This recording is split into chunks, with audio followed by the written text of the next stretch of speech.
Vous écoutez le podcast La Belle Image avec Bernard Missa, auteur-photographe, mais aussi explorateur des moyens techniques et graphiques qui vous donne des astuces pour mieux photographier, épisode numéro 222. Bienvenue dans La Belle Image, où l'on parle de l'impact de vos images, de techniques pour bien composer et de connaissances de l'appareil photo. Et voici aujourd'hui la règle des tiers. La règle des tiers, c'est un principe de composition essentiel en photo qui peut transformer une image banale en photo captivante. L'idée est simple, imaginez votre image divisée en 9 parties égales par 2 lignes horizontales et 2 lignes verticales. Les points où ces lignes se croisent sont des points d'intérêt naturel. En plaçant les éléments clés de votre photo sur ces points ou le long de ces lignes, vous obtenez une image plus équilibrée et plus attrayante. Pour le dire autrement, avec plus d'impact. La plupart des appareils proposent d'afficher sur l'écran ces 4 lignes avec leurs points d'intersection. Vous trouverez cet affichage en appuyant en général sur la touche appelée Display. Alors voici maintenant 3 exemples extrêmement simples pour bien comprendre comment obtenir le meilleur résultat pour un plus grand impact avec vos images. Premier exemple, dans un paysage avec un horizon. Imaginez une scène de coucher de soleil sur une plage.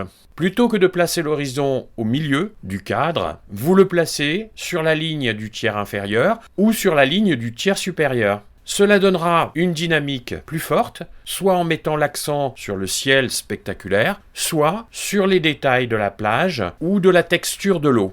Deuxième exemple, dans un portrait. Prenons un portrait, au lieu de centrer le visage du modèle, vous placez les yeux au niveau de l'un des points d'intersection supérieurs. Non seulement ce sera une attraction supplémentaire pour l'œil du spectateur, directement vers le regard du modèle, mais cela créera aussi une composition plus puissante.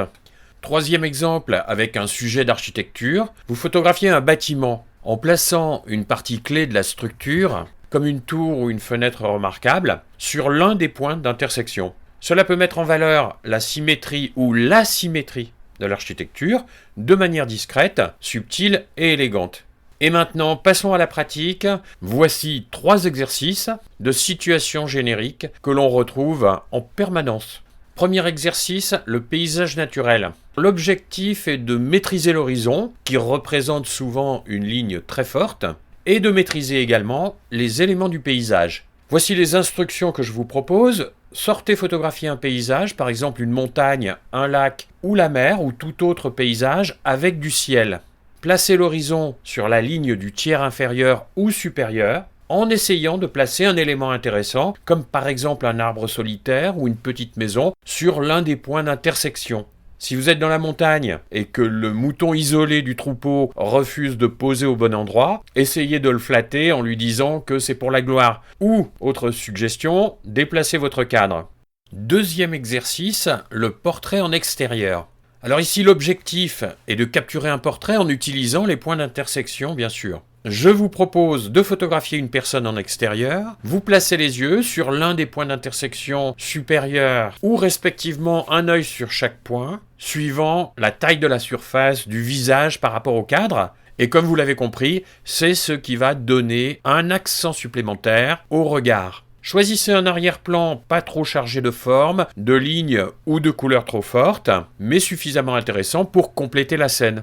Troisième exercice, le monument d'architecture. Là, l'objectif est d'utiliser la règle des tiers pour mettre en valeur des éléments architecturaux. Je vous propose de placer un élément clé, comme une porte, une fenêtre ou une sculpture, sur un point d'intersection. Expérimentez cette idée avec différentes perspectives pour voir comment la composition change.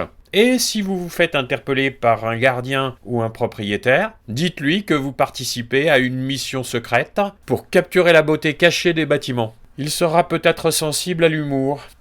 En appliquant la règle des tiers, vous verrez apparaître un impact plus fort de vos compositions. C'est un outil puissant qui, une fois maîtrisé, vous permet de créer des images plus dynamiques et plaisantes à l'œil. L'application de cette règle est une base qui assure une force à l'image avant d'y ajouter d'autres éléments de composition, la lumière, la texture, etc., qui vont ensuite l'enrichir vers un plus grand intérêt visuel.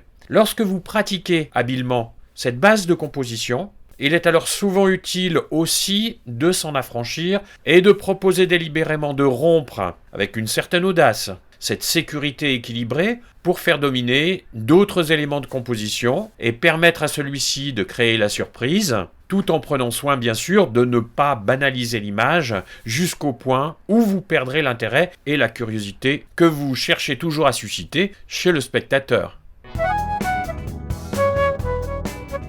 Merci pour votre attention à ce podcast.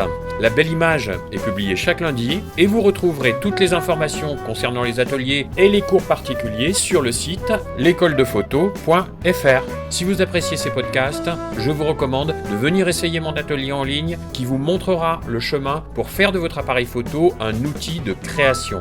En attendant, je vous souhaite une bonne semaine de prise de vue et je vous dis à lundi prochain.